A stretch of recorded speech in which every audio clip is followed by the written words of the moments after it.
Okay, let's dive into something truly fascinating today.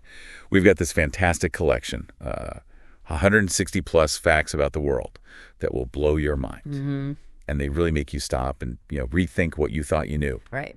So our mission for this deep dive, pull out the most surprising insights, give you a quick shot of really unique knowledge about our planet. And what's so interesting here is how these facts, they seem random, right? Yeah. But put them together and they genuinely challenge our assumptions about geography, culture, even the planet itself. So, yeah, get ready for some serious aha moments, things that might just reframe how you see the world. All right, let's start with maps, maybe.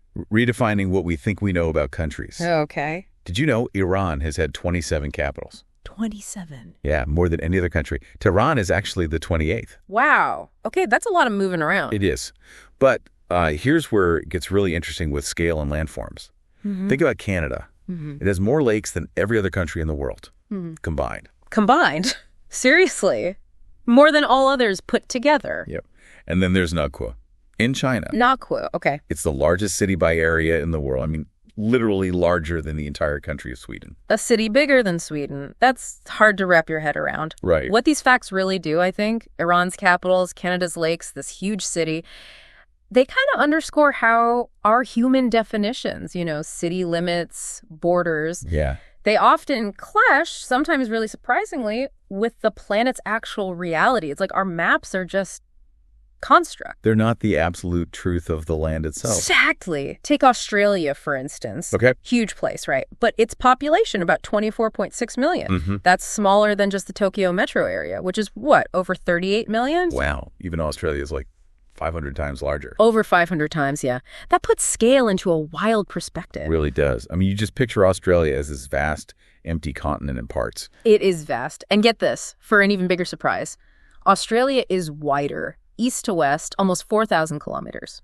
Okay. It's wider than the moon's diameter. Wider than the moon. Yeah, the moon's about 3,400 kilometers. Okay, that comparison, that really hammers home the size. Wow. It certainly does. And speaking of things that mess with our assumptions, France. Right. You think Europe may be relatively contained? Exactly. But count its overseas territories. France covers 12 time zones. 12. More than Russia. More than Russia. Okay, I would not have guessed that. Me neither. And then Saudi Arabia. Yeah. Unique in a different way. How so? It's the only country in the world with no rivers. None at all. No rivers. That must shape everything about life there. It also makes you think about borders and ownership, doesn't it? Pity me. Well, take beer, Tawil. Heard of it. Vaguely.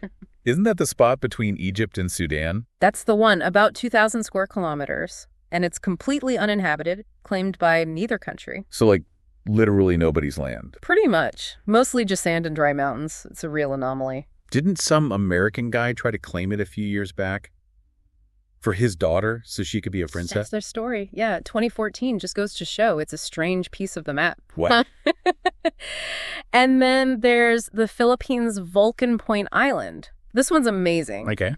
It's an island in a lake, which is on an island, which is in a lake, which is on an island. Wait, say that again. Island, lake, island. You got it. Like geographical nesting dolls. Shows how complex nature can be. That's incredible. And speaking of oddities that mess with our sense of place and time, Russia and the U.S. Right, the neighbors across the Bering Strait. Exactly. Geographically, only 4 kilometers apart at one point. 4 kilometers? That's nothing. You could practically swim it. Maybe, but because of the international dateline running between them, there's a 21-hour time difference. 21 hours. Yeah. Across 4 kilometers. Wow, that's quite the time warp. Isn't it? And we often underestimate the scale of nature, too. Antarctica, for example. Oh, ice sanguines, right? Well, yes, but also 90% of the world's fresh water is locked up there. 90%. That's huge. Huge. And it's also home to the driest place on Earth, near Ross Island. Driest. In Antarctica, I thought it was all ice. Parts of it are incredibly dry. This spot hasn't seen rain for millions of years. Millions. Okay, that's hard to fathom. Which is a stark contrast to, say, Calama in Chile. Hey, about Calama? It has literally never rained there. Recorded history shows 0 rainfall. Never. Not once. Nope.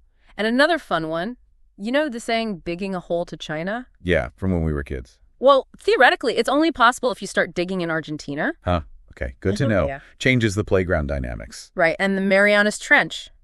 We know it's deep. Deepest point on Earth, yeah. Deeper, actually, than Mount Everest is tall. The Yeah. trench is over 11,000 meters deep. Everest is, just under 8,900 meters high? Puts the ocean depths in perspective, definitely. And on the flip side of scale, Monaco. Tiny place. Glamorous, but tiny. Tiny is right. Second smallest country. It's actually smaller than Central Park in New York City, just 2 square kilometers. Smaller than Central Park, wow. But looking at this, from a wider lens, it brings up concerning things too, like the Maldives. Beautiful islands. Paradise, right? Yes, but their average height is only 1.8 meters above sea level. Oh, wow. Which means they're pretty much the first country really at risk of just disappearing due to rising sea levels. That's a really sobering thought. Makes you think. It does. So we've kind of redefined the world map a bit. Let's shift focus now to us, humans, the incredible ways we adapt and express identity. Okay, the human tapestry. Exactly. Yeah. Consider the Ethiopian calendar. Right, not the same as the Gregorian one we mostly use. Not at all. They're 7 years behind us. So for them, right now, it's 2011.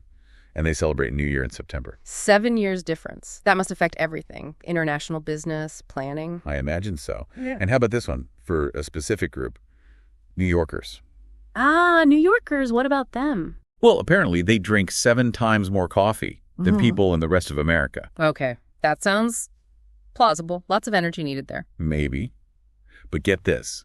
New Yorkers bite other people 10 times more often than sharks bite people worldwide each year. Wait, what? New Yorkers bite people more than sharks do? 10 times more. Okay, that fact always gets me. That's unexpected. Right. But these cultural quirks, they're not just, trivia. They reveal how flexible human identity is. Our relationship with time, nationhood. Even biting. Even biting. Cultures find wildly different ways to define reality, often shaped by history or environment. Like, Niue. Niue, Pacific Islands. Yeah, tiny island nation, but it's the world's first and only Wi-Fi nation. Meaning? Free nationwide Wi-Fi access, provided by the government for everyone. The whole country. That's amazing. I love that idea. Pretty cool, right? And then there are the Falkland Islands. Sheep, right. Lots of sheep. Lots and lots of sheep. About 3,000 people and roughly 500,000 sheep. 500,000. So Yeah. definitely the most sheep per capita. By a long shot, I'd imagine. And speaking of unique national things, anthems. Okay. National anthems, usually quite grand, you'd think, but one of the official anthems of the micronation of Ladonia. Ladonia, right, that artistic project state. Yeah. Their anthem is just the sound of a stone being thrown into water. Seriously, a plonk sound. That's the one. Okay, I would not have predicted that for an anthem. No kidding. Yeah. And language quirks. Guatemala. Spanish speaking, mainly. Spanish is official, yeah. But there are 23 other languages spoken there, too.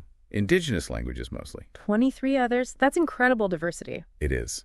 And for a vast country like China, we've talked about its size. Right, bigger than Sweden, that city. Well, despite spanning what should be about 5 time zones geographically, Yeah. the entire country runs on Beijing time. All of China. On one time zone. Yep.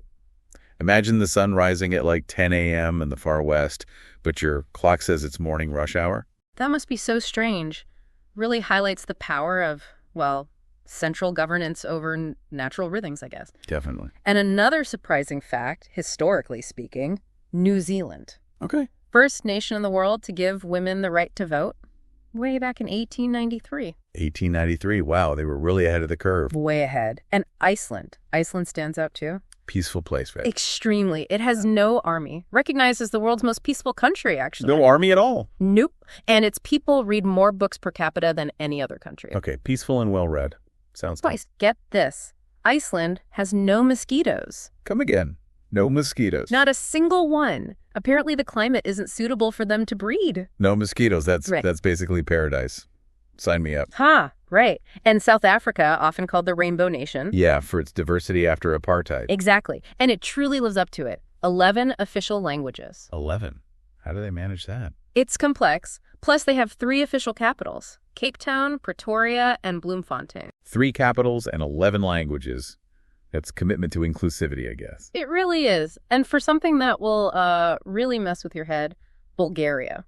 Okay. What about Bulgaria? Their nonverbal cues are reversed. Nodding your head means no. Nodding means no. And shaking your head side to side means yes. Oh, wow. The exact opposite. I can only imagine the confusion for tourists. Right. Just shows how deeply ingrained, how learned those behaviors are. Definitely. And similarly, in Japanese culture, blue and green, they're often considered different shades of the same color. Historically, the word ow covered both. Huh. So how does that play out? Well, it's why their traffic lights often use a distinct blue color for go instead of the green we're used to, because the concept is slightly different. Blue for go. And then you have places like North Korea. Very controlled environment. Yeah, famously so. Only 15 approved haircuts allowed. 15. That's specific. And their calendar, the Ju calendar, starts from the year of their founder, Kim Il-sung's birth in 1912. So for them, it's currently year 113, not 2024. Right, a completely different timeline. Shows how much a society can shape even basic things like time and, well, hairstyles. True. And imagine this. Papua New Guinea, when Hitler came to power in the 1930s, they were still using seashells as official currency in many parts. Seashells as money in the 20th century. Wow. And finally, Vatican City. Always fascinating. Smallest country in the world. And nobody is born a citizen. You can't get citizenship by birth there. You have to work for the Holy See or be granted it. So you literally have to earn your citizenship. Exactly. And for a final quirky detail, the ATMs in Vatican City, they have an option for instructions in Latin. Latin-speaking ATMs. You're kidding. Nope. I mean, who would have thought? Nobody. It's just one of those little details that really shows how deeply history and tradition are woven into their daily life, even at the cash machine. It's incredible. Okay, so humanity's full of surprises. But the natural world, its scale, its ingenuity. Yeah. Just as many jaw-dropping secrets there, right? Absolutely. Let's dive into some of those. Okay, Peru first. Incredible biodiversity. Right. Andes, Amazon rainforest. Get this. Over 30,700 species of butterflies. That's 20% of all known species in the world. In one country. 20%. Wow. And potatoes. Peru has over 2,800 varieties of potatoes, more than anywhere else. The birthplace of the potato, basically. Makes sense. And speaking of wildlife, Australia again. Kangaroos. More kangaroos than people? That's fairly well known, but still amazing. It is. But also, 80% of Australia's animals are unique to the continent, found nowhere else. Endemic species, yeah. Including over 60 different species of kangaroos alone. 60 kinds of kangaroos? I thought there were just kangaroos. Apparently not. What's fascinating here is just the sheer scale and, well, inventiveness, both in nature and how humans interact with it, like India's Great Banyan Tree. Okay, tell me about it. It's this one massive tree, but it covers over 14,500 square meters. That's like the size of a Manhattan city block. One tree? How? It has these aerial roots, thousands of them, like 3,600, that grow down and become new trunks. It's 250 years old and literally looks like an entire forest. Nature's own architecture. Yeah. It's incredible. It really is. And the blue whale? Biggest animal ever, right? Ever known to have lived, yes. And a baby blue whale. It's born about the size of an adult elephant. A baby the size of an elephant. The scale is just immense. Truly. Sticking with animals. Yeah. This is what I love. The official animal of Scotland. Not the Loch Ness Monster. No, it's the unicorn. The unicorn, seriously. No joke. Their official national animal is a unicorn. Adds a bit of magic, doesn't it? It certainly does. Pure whimsy, like you said. And shifting gears a bit, global impact, Brazil. Coffee comes to mind. Exactly. World's largest coffee producer. About 35% of all coffee comes from Brazil. 35%? That's huge. And the country even got its name from a tree, the pau-Brazil tree, known for its red dye. Ah, interesting connection. And for those with a sweet tooth. Switzerland. Chocolate. They eat the most chocolate per capita. About 10 kilos per person per year. 10 kilos? That's a lot of Toblerone. It is. And for a truly bizarre food innovation, square watermelons. Square? Why? You can buy them in Japan. But they were developed, apparently, just so they stack better in supermarkets and refrigerators. Square watermelons for better stacking. Okay, that's peak human ingenuity, or maybe absurdity. A bit of both, maybe. It's incredible, though, how we interact and adapt, even shaping fruit for convenience. Or take Italy. Yeah. There's a fountain in Ortona that flows with red wine 24 hours a day. A wine fountain. Really? Yeah, primarily for pilgrims walking the Camino di San Tommaso. It's a blend of tradition and, well, a very practical offering. Free wine from a fountain. Only in Italy. Seems like it. And shifting our gaze upwards, Sunsets on Mars. Okay. What color are they? They're blue. Blue sunsets. Not red or orange like here. Nope. Blue. Due to the way the fine dust particles scatter light differently there? That's a stunning image to think about. Absolutely. And back on Earth, some striking natural phenomena too. Antarctica's blood falls. Blood falls. Sounds dramatic. It looks it. It's this glacier near the Taylor Glacier where bright red liquid pours out. Red liquid. Oh, blood. Looks like it, but it's actually super salty water that's rich in iron oxide. Rust, basically. It gets oxidized when it hits the air. Yeah. Still looks incredible, though. Wow. Nature is metal. Huh. Sometimes, yeah. And geologically speaking, powerful earthquakes, they can actually change the length of our day. Change the day. By slightly shifting the Earth's mass, they can alter the speed of its spin. The big 2011 Japan earthquake, for instance. Yeah, the devastating one. It permanently shortened our day by about 1.8 microseconds. Tiny amount, but permanent. Permanent. And the 2004 Sumatra quake knocked off about 6.8 microseconds. It's a reminder of the planet's immense power, how interconnected everything is, down to the length of our days. Incredible. It is. Okay, so let's wrap up this deep dive with some amazing human achievements, maybe some record breakers, things like that. Architectural wonders and global networks. Yeah, like the Sagrada Familia Church in Barcelona. Still under construction, right? Gorgeous building. Gorgeous, and taking forever. It started in 1882. It's actually taking longer to build than the pyramids of Egypt, and it's still not done. Longer than the pyramids. That puts long-term project in perspective. It really does. And an iconic landmark like the Empire State Building in New York has its own ZIP code, 10118. Its own personal postcode? Yep, just for the building. And for the chocolate lovers, again, Brussels Airport. Okay. Sells more chocolate than any other single location on Earth, the airport itself. More than a Swiss factory outlet. Wow. Airport chocolate must be big business. Apparently so. Now, this really prompts us to think about how we define scale, right? Right. From tiny details like a ZIP code to huge projects. Absolutely. And networks. Right. Think about airports. 1/3 of all the airports in the world are in the U.S. A third. That's a huge concentration. It is. And get this. At any given moment, there are over 60,000 people flying on a plane somewhere over the U.S. 60,000. Just airborne over one country at any time. That's an incredible logistical feat. Mind-boggling, isn't it? And the Hermitage Museum in St. Petersburg, Russia. Huge collection, I know that. Largest museum in the world in terms of objects displayed. If you spent just 1 minute looking at every single piece, it would take you 11 years to see everything. 11 years nonstop. Assuming a minute per piece, yeah. Just astounding. Almost feels overwhelming just thinking about it. It does. And for some record-breaking names. You ready for this? Uh-oh. How long are we talking? Okay, longest town name in Europe. L'enfer Parisian, l'Igligre,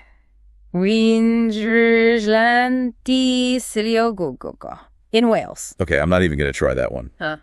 But the world record. New Zealand.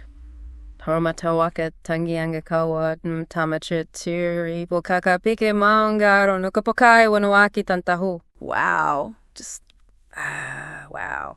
That's more of a sentence than a name. Pretty much. Let's talk about a mouthful. Definitely. Then there are the extremes of travel. Shortest scheduled flight in the UK between two Scottish islands. So short. Just 2.7 kilometers. Takes about 1.5 minutes officially. The record is 53 seconds, wheels up to wheels down. 53 seconds. You're barely in the air. Right. Contrast that with the longest nonstop flight, Singapore to Newark. Oof, that's a long one. Over 15,000 kilometers. Takes about 19 hours. 19 hours on a plane. Brings a new meaning to long haul. For sure. And finally, a quirky landmark fact. Big Ben in London. Famous clock tower, yeah. It's actually leaning. Leaning like Pisa. Getting there. Apparently, it's leaning enough now that you can see it with the naked eye. The projection is, in about 4,000 years, it'll be at the same angle as the Leaning Tower of Pisa. So it's a very, very slow motion lean. A long-term architectural project, you might say. Ah, exactly. And a final fun one about borders. There's an opera house, the Haskell Free Library and Opera House. It sits right on the U.S.-Canada border. The stage is actually in Canada, but half the audience seating is in the U.S. So you could literally watch a performance happening in another country. From your seat, yeah. A literal cross-border cultural experience. That's brilliant. And just to bring it back to unique national identity, Vatican City again. Yeah. Besides the Latin ATMs and earned citizenship, it's the only entire country that's listed as a UNESCO World Heritage Site. The whole nation. The whole country is a World Heritage Site. That's quite a statement. It really is. So, I mean, what does this all mean for you listening in? We've just gone through some of the most surprising, kind of quirky, truly mind-blowing facts about our world. Yeah. Uncovering layers you might just never have known existed. Yeah. It really reinforces that knowledge isn't just about the big concepts, right? It's also about these incredible, often overlooked details. Exactly. And the bigger implication, I think, is that these facts help us see just how diverse life on Earth is, how adaptable we are, how varied the planet is. Yeah, it encourages you to question assumptions. Right, to look beyond the surface of what you think you know, to really appreciate the intricate tapestry of it all. Seeing the familiar in a completely new light. Precisely. Which maybe leads to a final thought. Okay. What other hidden layers, what other surprising facts are just waiting to be uncovered in the places you think you know best? Your own town, your own country, maybe even your own home. What might you find if you simply allow yourself to, well, deep dive a little closer? That's a great question to ponder. It makes you want to look around with fresh eyes. Exactly. Keep that curiosity going.